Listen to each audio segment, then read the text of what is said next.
Hello, hello, hello. Hey, friends. How are we doing today? My name is Svava Brooks. I'm abuse survivor coach. If you're watching the replay, thank you for taking the time to watch and perhaps share. If you're here live, however, please say hello. Please let me know that you're here so I can welcome you and celebrate you wherever you are. Like I said, I'm abuse survivor coach, and I love to support my fellow survivor thrivers on this journey of releasing and reclaiming our authentic self. I'm usually on Thursdays, but I had a local commitment that I needed to attend to, a local panel. So I figured I go online right now and see who is here. So a little more about me. What is it that I do? I work with adult survivors of child abuse, trauma, and neglect. And here on the live stream, hey friends, we are working our way through my book, one day, one page at a time. My book is available on Kindle or on Amazon. If you'd like to get a copy, it's a workbook, 365-day workbook. And here on the live stream, I'm just broadcasting on Periscope. Sorry, Periscope viewers, I cannot navigate two chat streams at the same time. Hey, friends, but however, over on YouTube, I am keeping an eye on the chat. So if you'd like to come and hang out with us there, we would love to have you. Hey, Sue. Hey, Andre. Hey, Donna. Hey, Vicky. Hey, friends. I can't believe it. It's Friday night and here we are. Thank you for choosing to spend your Friday evening or afternoon with us. How is everybody? Are you feeling it today? It's a new moon today, really powerful energy. I woke up this morning and it was almost like somebody had plugged me into a circuit. So I knew I had to really stay true to my self-care.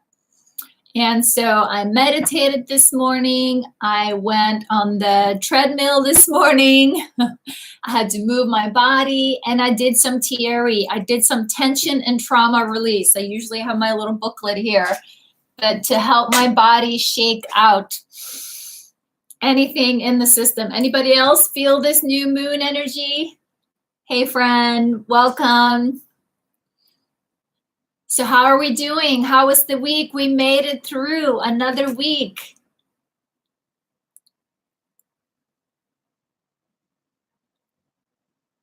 I'm quiet. I'm waiting for you guys' response.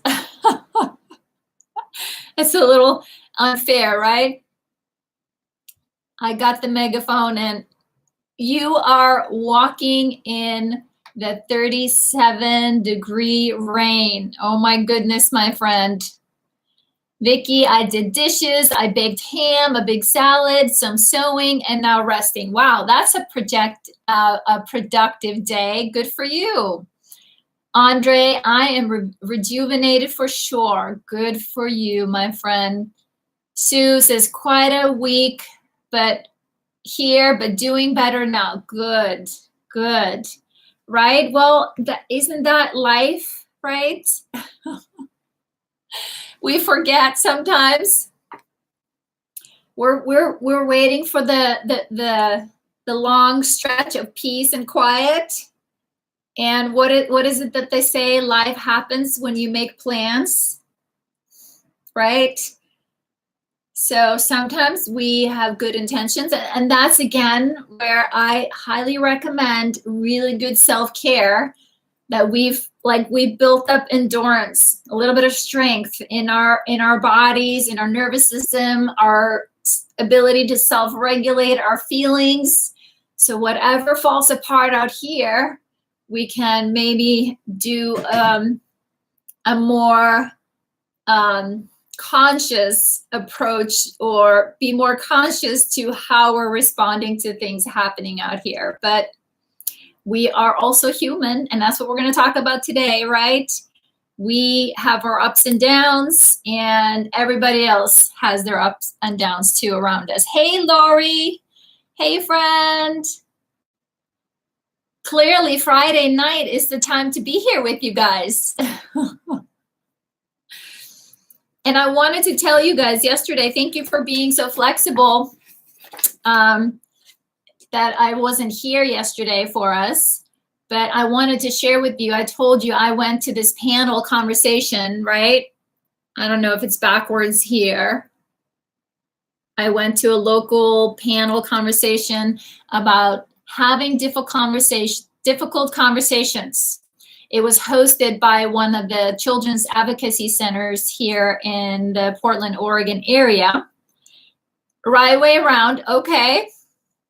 And I do volunteer work with them, and I also train facilitators for them on behalf of Darkness to Light, one of the many hats that I wear. So I was really excited to be invited to this invitation-only event that was recorded, and it's going to be on the radio on the 18th. So there was our local PBS station, OPB, was there recording this event, and then it's going to be broadcasted in a couple weeks.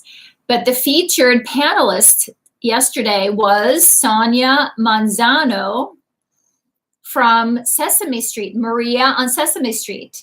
And what a powerhouse, what a lady. And I wanted to share with you guys, she actually shared that she has written a book, her story, and she calls it, so go onto Amazon, go look it up.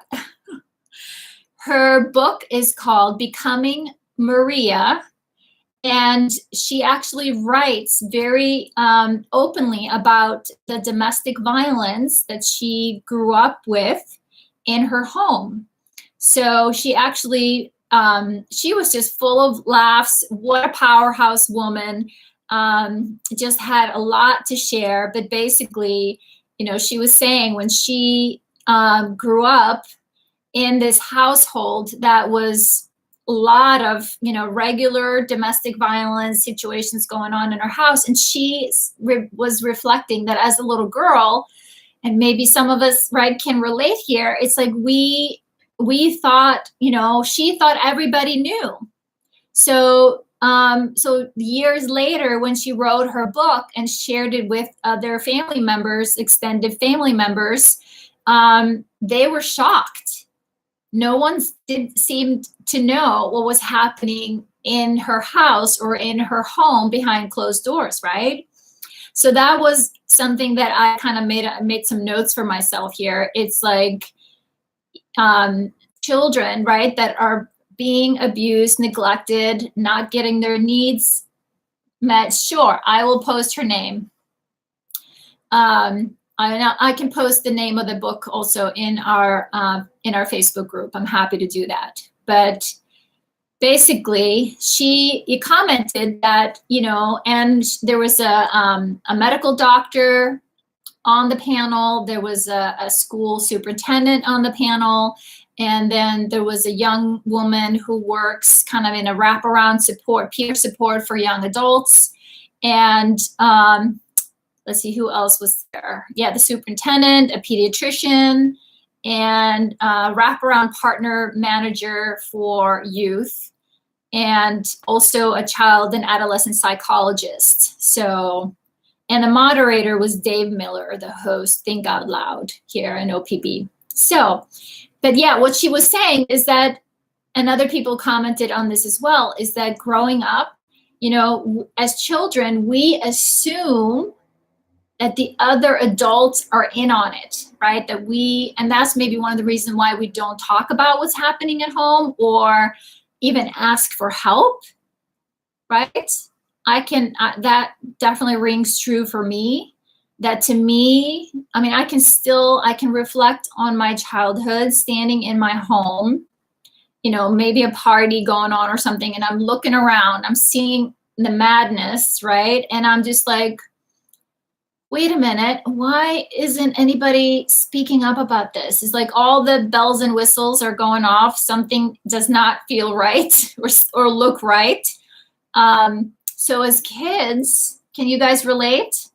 Right? That we assume that other adults are in on this, right? And that's why we're also, well, who are we going to ask? Who are we going to look for support? Who are we going to talk to get help? Anyways, so I thought that was kind of an interesting conversation. So, and the other thing, I was actually talking to one of our friends here earlier today. It is interesting to see now. It's been, what, 15 years since I started, hey Sharon, started talking about child abuse prevention and that, and the ACE study and all that, right? And it's, yes, it's becoming mainstream now, and I'm really happy about that. I'm excited about it, but it's, oh my gosh, finally, right? It's a conversation that I've been having with a lot of people for a very long time. So Vicky says, true, if our parents didn't help, why would anyone else? Exactly, Vicky, right? Exactly. And especially if the other adults, right? The teachers, you know, the nurse at school, or, I mean, that's as an educator about child sexual abuse prevention, I really emphasize wherever kids are, we need to be having these conversations. And we don't have to be talking about sex, right? Because that gets all adults, you know, all our wires gets crossed. But we can be talking about, you know, boundaries. We can be talking about the rules. We can talk about, you know, even just, you know, talk about bullying and the language of, you know, consent. And I mean, there's so much we can be talking about before we have to talk about sexual abuse or sexual assault. But I do think we need to age appropriately be having that conversation. I know I'm preaching to the choir, my friends, but this was just kind of what was coming up for me as I was thinking and reflecting on being there yesterday, that because if nobody's talking about this in our home, where the responsibility falls on other adults that are providing services and care for kids. Yes, when siblings are involved too, it gets super confusing. Exactly. Yep. Exactly. It is. It is. So, yeah. So, but my favorite takeaway from yesterday, my big favorite, and it really resonated because as you guys know, we talk about, I hear you. I mean, that's the thing that kept coming back over the years. What's the one thing that we as survivors really needed and longed for is to be heard, right? So that's why I keep saying a lot, I hear you, right? I know for myself, can someone just hear me? Can someone just see me, right? And see the truth, not just that I'm a good girl and I'm good at playing Little Miss Perfect, but really seeing what's going on. So, but the biggest takeaway that kept coming up yesterday when we were talking about, well, how are we going to have these hard conversations? And they had all kinds of suggestions, you know, as a superintendent and the pediatrician and the therapist talked about that.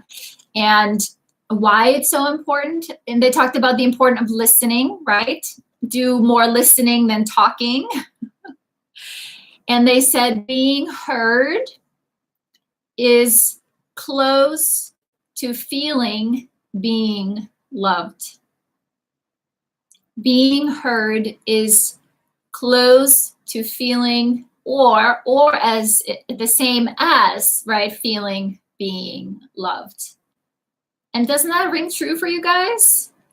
Right? If someone is just willing just to sit with us and put down whatever they're doing and just, I'm here with you, I see you, I feel you, I hear you,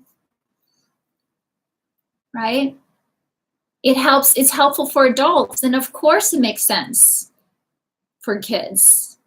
And they actually tapped into and talked about, you know, the pediatrician was talking about how, and I know most of us didn't get this, right? And that's why we're reparenting ourselves again, learning how to be kind and nurturing to ourselves, is that, you know, as babies, we respond, our biology responds to how parents interact with their babies, like our attachments. And our attachments, whether we are aware of it or not, good or bad, we become attached to the person that's, in our proximity, who is closest to us. And then for some of us, if the person we became attached to was the person hurting us, right?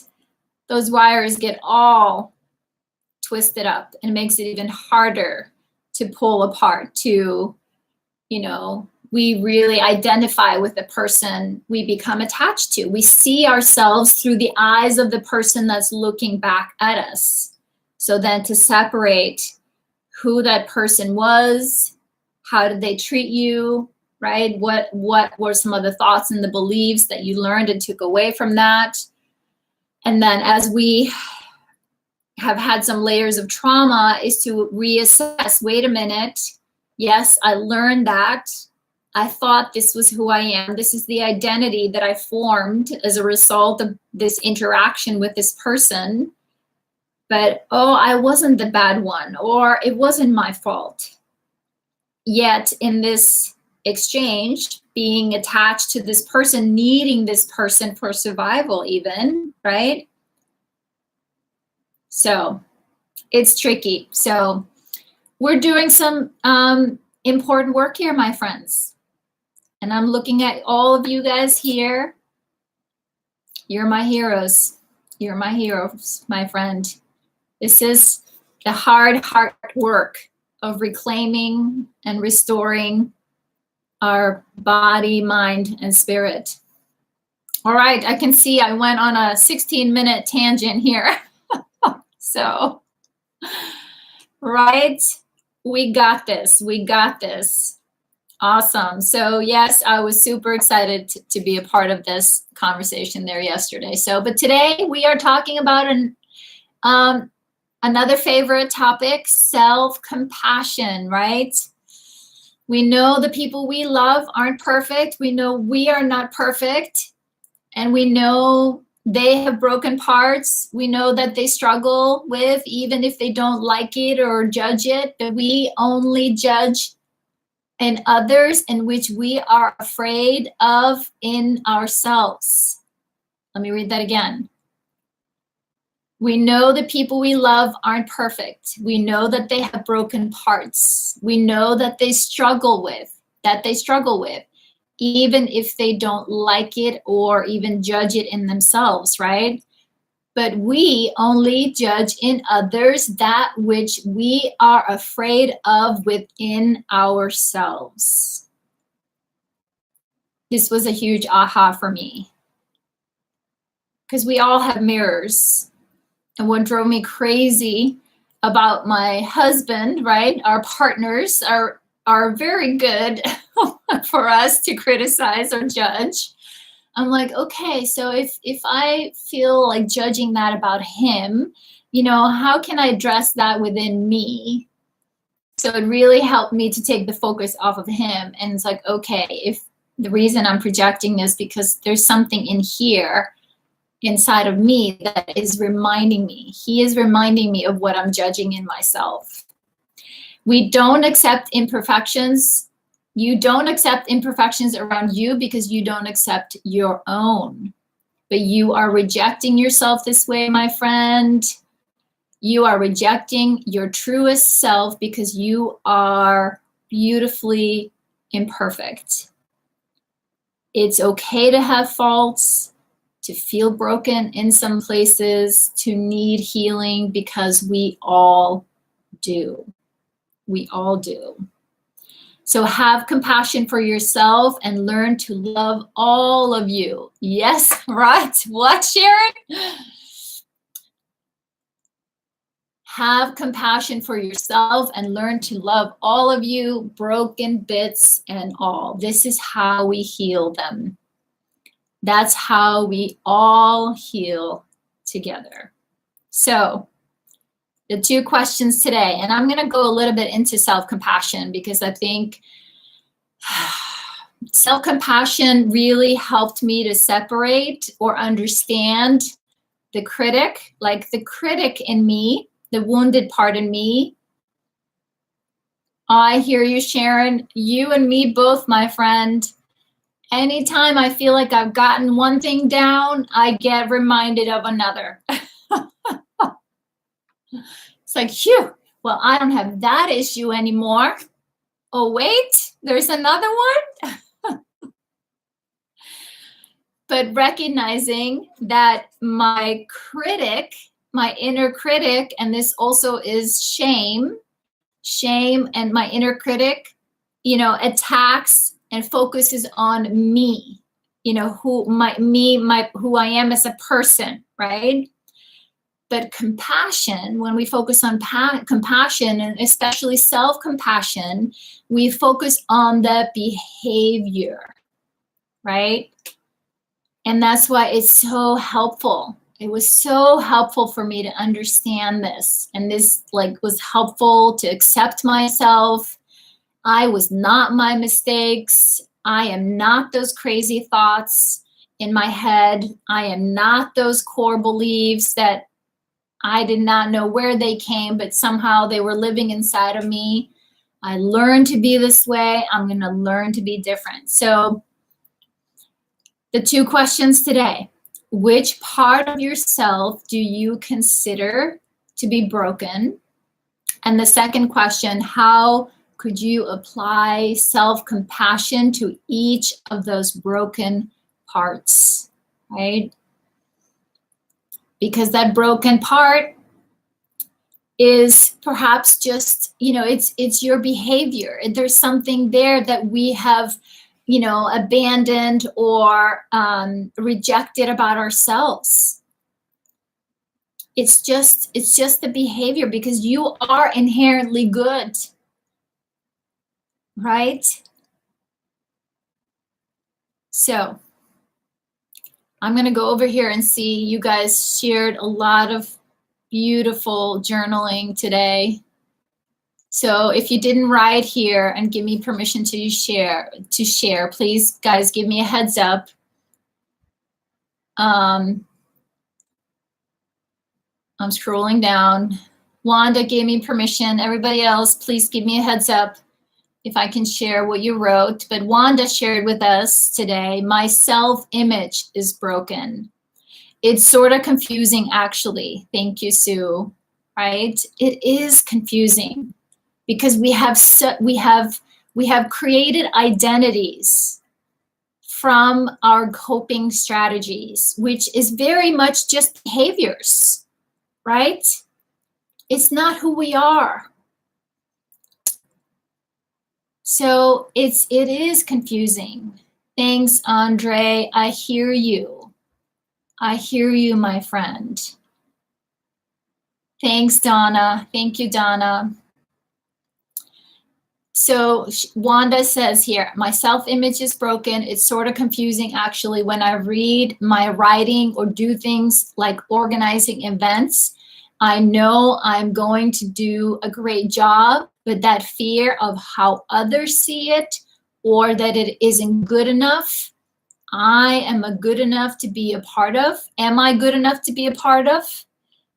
Right? I often wish I could see me the way I perceive people see me, as energetic, funny, confident, and a leader. Continuing to use my voice and my gift of writing to share my story, learning to love every part of what makes me Wanda. Beautiful, right? So she was sharing, which part of yourself do you consider to be, right, quote unquote, broken? And how could you apply self-compassion to each of those broken parts? And again, it is so helpful to understand, like I said, so much of how we see ourselves, the filter or the masks we wear for other people to see was our coping strategy. It's something that we learned to do to fit in, right? To keep working through the pain or, keep the secrets behind or the shame. So, and that's where, you know, being in a space like this, my friends, when we have each other, right? We mirror back the goodness, right? We are mirroring back what we see and what we love and adore about each other, right? I believe in you. The love and the compassion and the friendship. I hear you. And again, when you get that mirrored back to you over and over and over again, eventually, the walls start to come down, and you start to realize that, you know, who you are on the inside is also what you're starting to put out into the outside world, right? And Andre, that's kind of where the trust comes from. When you recognize that, you know, it's hard to trust yourself when it's like we don't know what drives us. And if it's just the fear that's driving us about how other people experience us, we don't ever relax and are comfortable and safe in our own skin. We're driven by fear. So when we come home to ourselves, right, and can practice a little bit of self-compassion, kindness, right, understanding that when we're judging ourselves, we can lean into a little bit of kindness. It's one of the 3 components of self-compassion, right?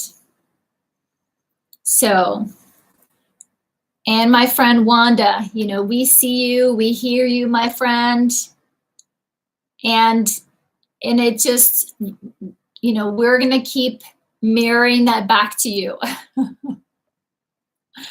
And one day you look in the mirror and you go, oh my gosh, I see myself. I see who I am. Looking myself in the eyes, right? I'm not ashamed or embarrassed, thinking I'm a bad person. I should be ashamed of myself. No, I am perfectly imperfect, silly, but I'm kind and I have a good heart. I have good intentions. And I love that about myself, right? Learn to accept that and be okay with that. Not everybody's going to like me, and that's okay. It's more important that I like me. It's more important that I love me. So that's what we're doing, Wanda. Learning to love every part of what makes us, us. So, and I'm just telling you here, you're way easier to love than you think.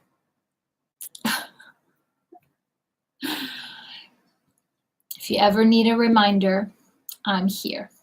I'm here. So let's see here. Thank you, Wanda.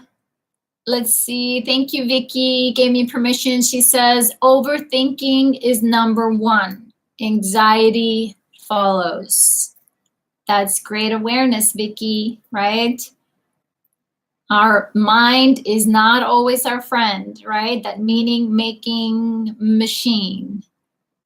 And if we are making stories because we have tension in our bodies, all your brain can do, right? It's meant to protect you. It's meant to interpret danger. That's its primary job. So if there's tension in our bodies, there she is.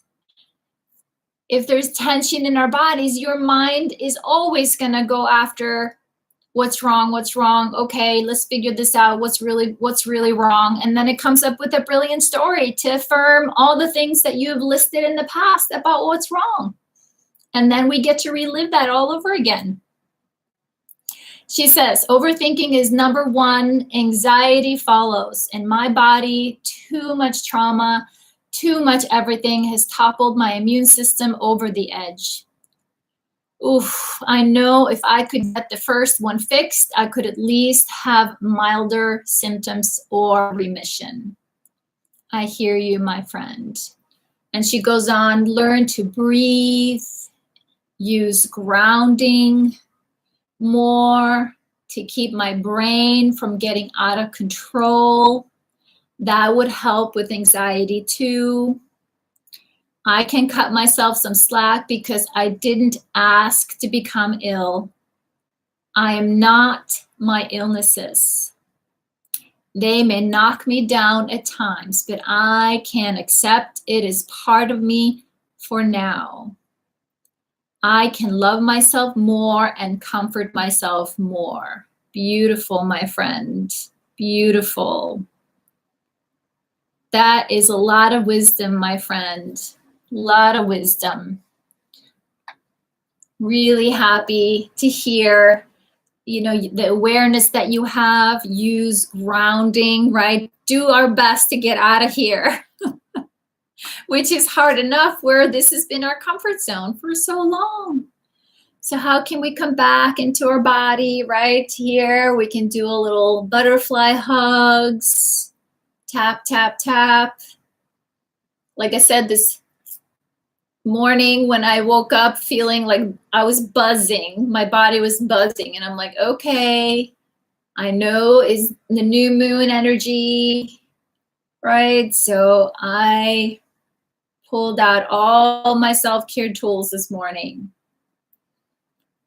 Made sure I felt my feet on the ground. Even in the shower, I rubbed my feet a little bit just to feel myself in my body. So beautiful job, my friend Vicky.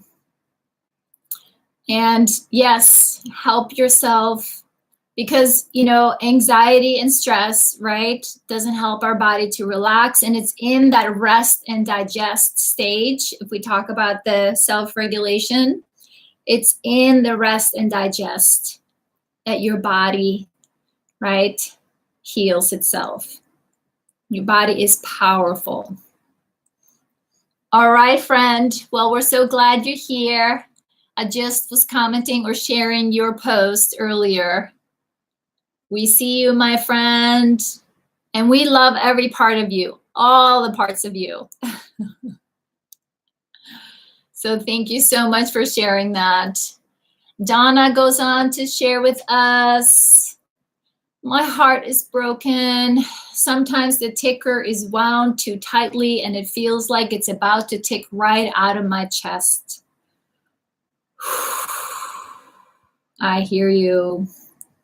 Other times I think my heart has stopped working. Periodically it goes numb. I hear you, my friend. Again, just like I said, your biology is hardwired to keep us safe. And sometimes when it assumes that's the best course of action, it will, right, fight, flight, freeze, or collapse, basically numb, right? My skin is cracked from all those life bumps and bruises. The days between self-care aren't consistent, but I am learning to notice when it's missing. I am learning to notice and appreciate when self-care is applied. Beautiful. That's it, my friend Donna. That is big victory, right? That awareness is the first step in recognizing, okay, I've checked out, right? Then let's just come back to the breath. Let's just come back to the breath. Let's just come back to the breath. Yes, exactly. You're not alone, right? Thank you, Andre. Thank you, Wanda. You're welcome, Donna. And, right, when we notice, don't pull out the stick, right, and be hard on yourself for having lost track. It's just to come back, okay, something is going on, something I'm checking out, but so how can I gently come back? How can I gently come back and come back to the breath, one breath at a time? So beautiful wisdom, my friend. We love you too. We love you too. So glad that you're here with us. Let's see, Sue. Sue's sharing with us. She says, my faith after all the spiritual abuse, and with it, my sense of connection with God and spirit and love. She also says, my heart after a really difficult conversation with my daughter yesterday, doing my best to be gentle with myself while it is all hurting. Yes, I hear you, my friend. And that is huge, Sue. That is huge. You know, most of us, you know, and having lived in a body, right, that we've avoided being gentle with ourselves, avoided being present with the hurt, right? That's you listening. And just like I said earlier, listening is the same as love. That's you showing up and loving you, right? And our heart hurts, right? It's no use pretending. There's no use, you know, avoiding or deflecting or denying. Yes, that is a coping strategy that many of us learned many, many years ago, but more and more we're starting to see the reason why our bodies are so tense, because it's like, I can't hold it anymore. You keep repressing, you keep, you know, deflecting, you keep denying, you keep avoiding, right? So we are learning to self-regulate slowly, but surely, learning to come back and be present with ourselves as we are giving these feelings permission to come up and out, because this is you. This is the truth. It isn't good or bad. It just is. These are your feelings, right? And again, you know, the self-compassion is holding yourself while you're being with the expression of your feelings, right? It's not, you know, it's doing our best not to label the feelings good or bad. It's all just information going through the system, right? Like our devices that you guys are looking at me through right now, your device isn't good or bad. It just is. But what comes through the device, right? What we're watching or using it for is just information passing through. So important for us to separate, right? Andre says, I didn't realize that I feel that way a lot, right? So yes, Andre saying, I appreciate you writing that, Donna. Beautiful. See, my friends, when we help each other with our journaling and our writing and our sharing, we are giving each other's, you know, voice.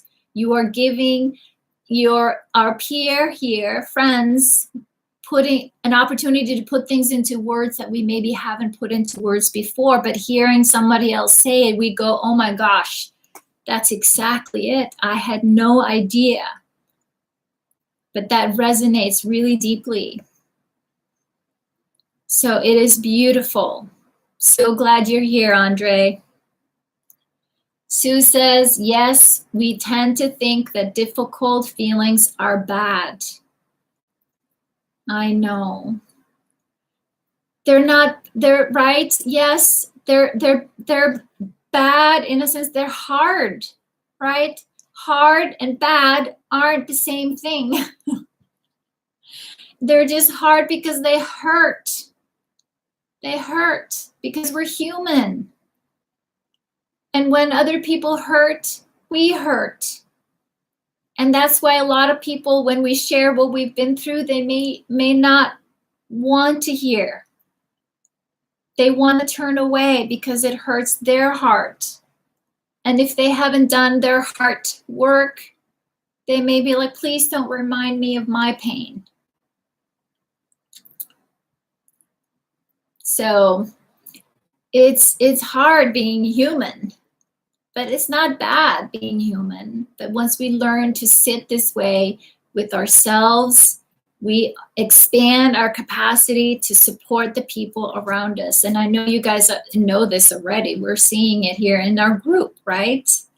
Yes, and we were labeled bad in the past. Yeah, exactly.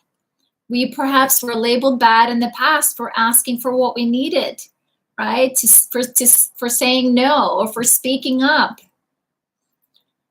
And Wanda says, Sue, because we weren't allowed or taught how to accept our feelings, we had to fake them or cover up how we felt. Yeah, because who here grew up in a family where people express their emotions freely, right?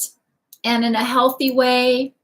There was love being expressed. There was kindness being expressed. People got, maybe angry or upset, but it was expressed. It was okay. No one got hurt, right?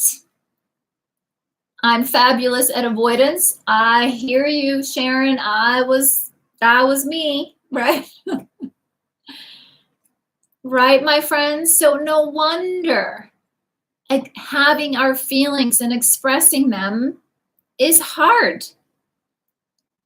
And it's kind of crazy making, right? We live in a body that its way to communicate with us, the hard and the good, is through our feelings, through sensations in the body. But we have no models of that out here. All we were taught, do not talk about it, do not show your tears, do not talk, right? Express your feelings.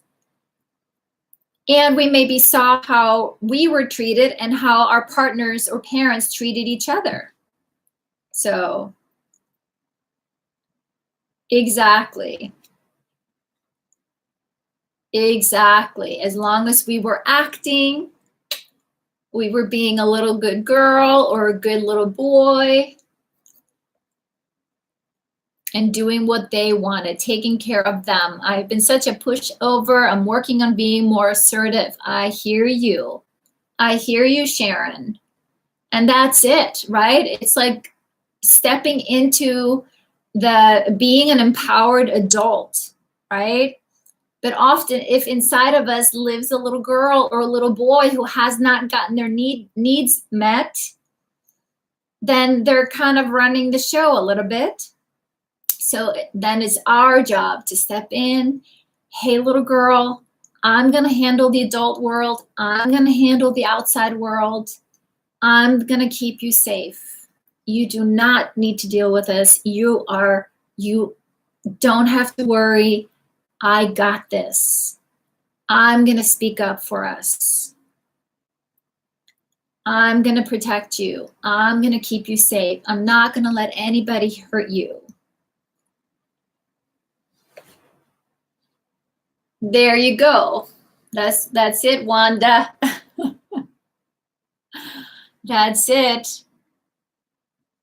There you go, Andre, right? And we wonder why we become master manipulators. Children will do whatever they have to do to get their needs met. And when we're hurting, it's like we will find the quick fix, as we'll work at that as hard as we can. There you go. There you go, Andre. And then your job, sweet man, is to hold that little boy. You hold that little boy, right? That, perhaps feels bad and guilty even for all the ways he tried to get his needs met, right? That for so many of us, I felt so ashamed for a long time for the ways that I had figured out worked for me to get my needs met. It wasn't healthy. So then I had to intervene on my little girl, my inner teenager. It's like, no, we're not going to do that anymore, girl.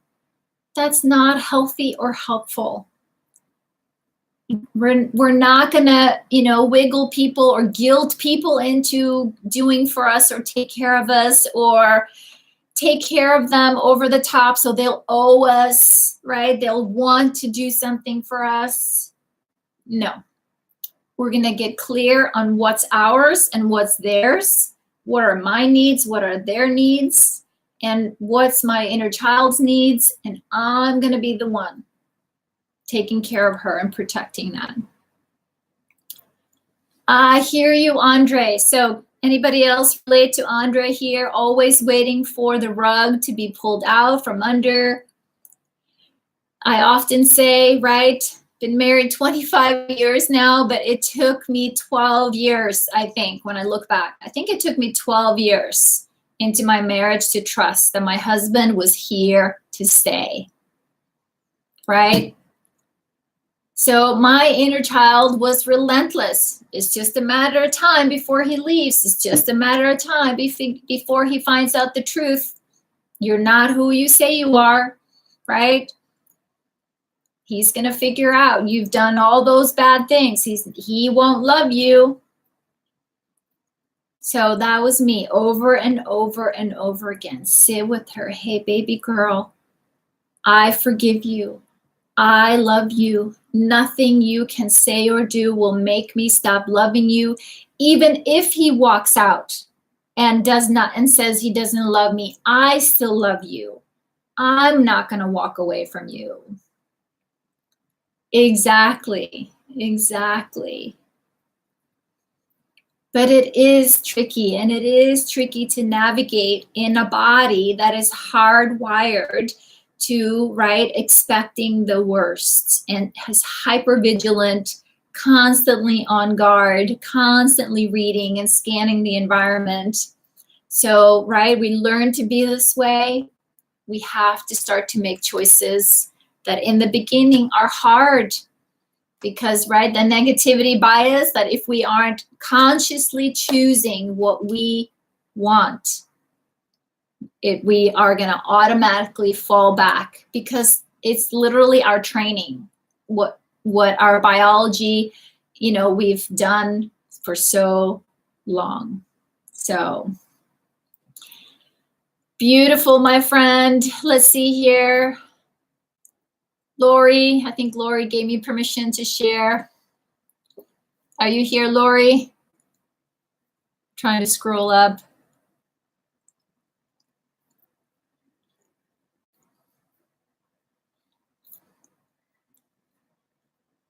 I don't get as anxious when you say that now. Good, Wanda, right?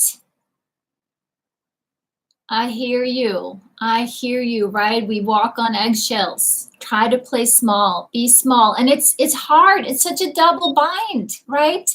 We wanna hide, we wanna be small, we don't wanna be seen, but yet there's part of us like, see me, please, hear me, love me, accept me. So it is this, I wanna be seen, I don't wanna be seen. I want love, but I don't trust love. So it's very tricky, very tricky. So my friends, please give me a heads up if you're here and I haven't read yours. Donna, I did. Vicky, the fear of rejection. Yes. And here's the thing, my friend, rejection, the thought of it may causes a little worry for a long time. But we can self-soothe now. We can understand where it comes from. And we as an adult can talk to the little girl and say, hey, baby girl, not everybody's going to like us, and that's okay. Not everybody's going to want to hang out with us, and that's okay. I am here, and I have, right, this person, and this person, right? They love us. They appreciate us. They believe in us. I know, exactly. I know, right? That we're not good enough. We're not good enough, right? That's a really deep wound because that's what we made it mean. That's what we made it mean. Awesome, Sharon. I'm glad you said it. Anybody on this thread, if you have challenges with your nervous system, biology, health issues, I'm a huge fan of CBD oil. Huge fan. I think I told a few of you guys, my allergies started acting up. We're here in spring, and I could barely breathe. I think it was Sunday 2 weeks ago. I was sneezing nonstop, and I took CBD oil, so a half a dropper every 4 to 5 hours. It was, my allergies just cleared up. Like within like a few hours, I was kind of shocked. But it is, don't you get hemp oil? It's hemp. That's awesome, Sharon. So any one of us, especially because we have, we all have compromised immunity because of the stress that we've lived with for so long. Awesome. Please, please, please read up on CBD oils, my friend. Do yourself a huge favor. And I keep taking it because it also, it's as a prevention. It helps our bodies, helps your nervous system in so many ways. So Sue, if you can't find it in the UK, we'll make sure to get you some when you come to Texas, for sure. So thank you, Sharon, for putting that plug in here. That's awesome. I saw that, Wanda. I saw that on Facebook. High five, my friend. That's awesome. Yep. I love, being a vegan. And I often say that's been a part of my trauma journey. The more I've connected with myself, the more I feel connected to all of you. I see myself in all beings, and that includes animals, my friends. So Sharon, yeah, it's good for pain, arthritis, stomach problems, allergies, you name it. You name it. So we have a little bit of, just a few minutes left, but I wanted to just quickly remind us, right, why self-compassion, again, is so important, right? Remember, I was going to show you my phone.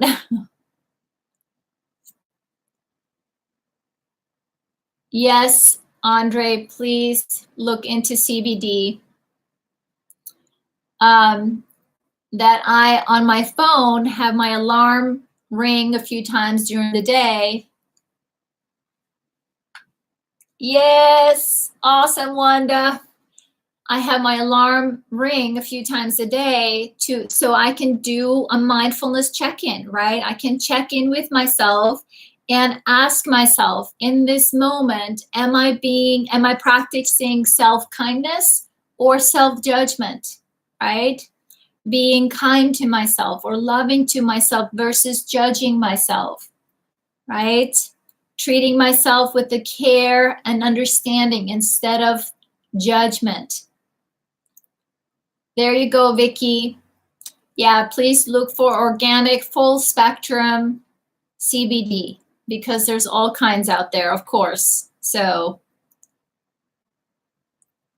yep. The second piece is about self-compassion, recognizing that the experience that we're having is common. This is part of being human, right? So seeing our experience as part of a larger human experience. It's not isolating or abnormal. So, and recognize that life is imperfect, and so are we. And the third part, becoming present, being mindful instead of over identifying, losing track of that mind that just starts to spin, right? So not over or under identify with what's going on. Be present and in the moment is the only place we can impact or change, right? So allow ourselves to be with the feelings, even the painful feelings. Be with our feelings as they are, one breath at a time, right? And avoid extremes of either suppressing or running away with our painful feelings. So, and remember, right, because when we judge ourselves, right, when we are shaming ourselves, we are actually, right, we are contributing to that inner stress. Remember, the abuse happened a long time ago, but so much of the pain that we are in day to day is because we continue that self-judgment. We may not even hear it, but if we criticize, if we go around judging other people, or we are, criticizing other people, chances are we are criticizing ourselves. We just don't hear it. So, note to self, anytime we go pointing at something outside of ourselves, chances are there's a dialogue going inside where you are judging yourself for being that way. So, and when we do, we are contributing to that toxic stress. And that was like the big, aha for me. And so, I don't gossip about people. I stopped talking about other people. It's like, no, I have no business trying to figure out what's going on with other people. Dealing with me is a full-time job. And that's what I'm going to focus on and learn to be kind and generous and compassionate with me. And that way, when I see, the truth about me, I see the truth in all people. And I don't want to be judging. I can see the judgment that other people are doing and inflicting on themselves.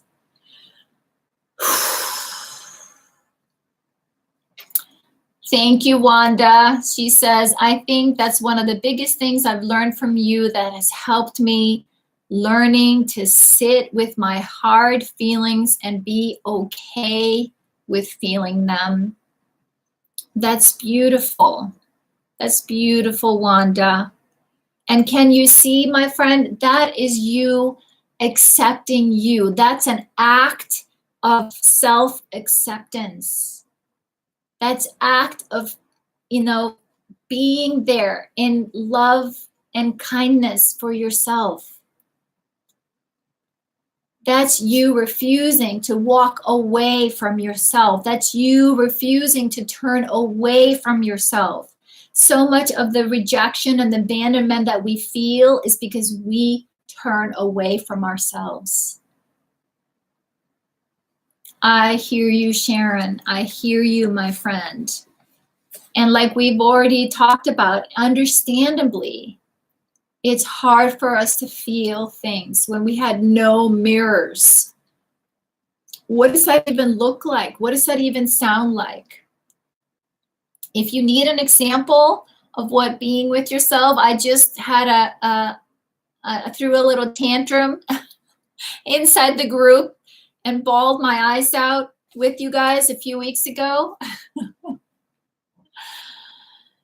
I asked myself, me, how having that information about someone else is helping me or them. If the answer is no, I don't need to have that conversation. Amen, Wanda. Amen, right? We do not need to be sharing information about other people. I hear you, Andre. I hear you. Well, I mean, I know there, Just like there are good therapists out there, there are good people out there are good doctors out there, but there's also all kinds of people that unfortunately, maybe don't know that the harm that they're doing. And so in a lot of these clubs, right, when there is gossiping or talking about other people, it hurts other people, and it hurts us when we talk about other people. And it diminishes trust. Trust is out the window. When you hear someone talk about someone else, trust me, it's like, well, if they talk about that person that way, I wonder what they say when I'm not there, right? I still struggle with looking in the mirror for depth. I keep trying, but I just seem to do it. I hear you, Wanda. I hear you, my friend. You're doing a beautiful job. You have come so far, my friend. And I know inside of you, Wanda, they know you're doing the best you can. They know. Yeah. My inner child, she knew I was trying hard to see her, to come to be with her, that I was scared, that I was trying. I thought I was the only one that looks through the mirror and not in the mirror. Nope. Right, Sharon? You're not alone, my friend. You are not alone. Yep, exactly. And that's part of it, right? If we want to be seen, we need to see ourselves, right? That's it. And we are all doing the best we can. We are all doing a beautiful job. Exactly. You're not alone, my friend. You are not alone. Well, my friend, this hour went by in a hurry. Yes, she has. I hear you, Sharon. I hear you. I pulled a card for us today, like I do every time we're here together. And of course, it's perfect and beautiful. And one day she woke up and infused joy to her life. So how about a little challenge this weekend, my friend?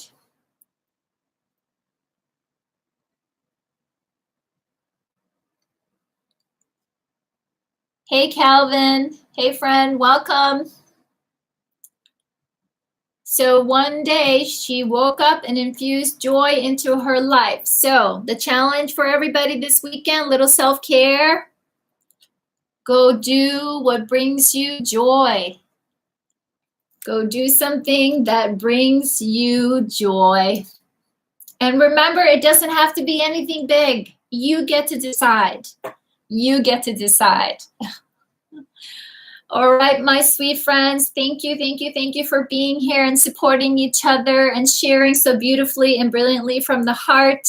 If anybody is new here and wants to know what we're up to, please send me a private message either here or through my website, svavabrooks.com. We are working our way through my book, one day, one page at a time. And friends, please give me a thumbs up here on YouTube. And I'm so grateful for all the hearts here on Periscope. I appreciate that. And I wanted to do a shout out. You guys know I've started crowdfunding because we want to get this heartfelt message far and wide. I started a Patreon account, and I have 2 patrons now, Patreon supporters, and I promised, right, a shout out. So our friends that were actually online with me today, Catherine and Elizabeth from Two Sisters Writing, are sponsoring us and supporting our mission here. So I'm going to put a link underneath this video as well. So grateful for their love and support and their belief in our work to help other survivors, right? So thank you, friends. Have a beautiful weekend. I will be back here on Tuesday, 4 p.m. Pacific Standard Time. Until then, do what brings you joy, my friend. You are worth it. You are so worth it, right? I believe in you. I believe in you. I'll see you guys next time. Bye, my friends.